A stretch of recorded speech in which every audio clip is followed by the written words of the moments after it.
Monday evening போல் எடுத்த mini vlog தான் இது. அன்றைக்கி ஒரு ரிசப்ஷன் ஃபங்க்ஷன் இருந்தது. அதுக்கு தான் ரெடி ஆகிட்டு இருந்தோம். நானே, என் ஹஸ்பண்ட், குட்டா, அப்புறம் அத்தை மாமா எல்லாருமே சேர்ந்து போகிற மாதிரி தான் பிளான் பண்ணியிருந்தோம்.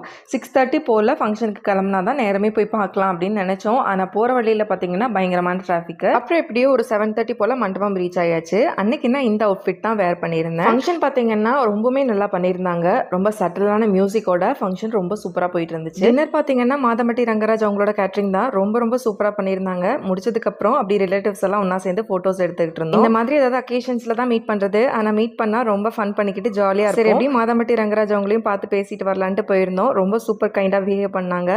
அப்புறம் அப்படியே ஃபங்க்ஷன் முடிச்சுட்டு ஃபோட்டோஸ்லாம் எடுத்துகிட்டு கீழே கிளம்பியாச்சு. கிருஷிவை கண்ட்ரோலே பண்ண முடியல. குட்டி பசங்க ஒரு மூலையில் விளையாடிட்டு இருந்தால் போதும், அவனே அவங்களோட ஜாயிண்ட் ஆகி அவன் பாட்டுக்கு விளையாடிட்டு இருப்பான்.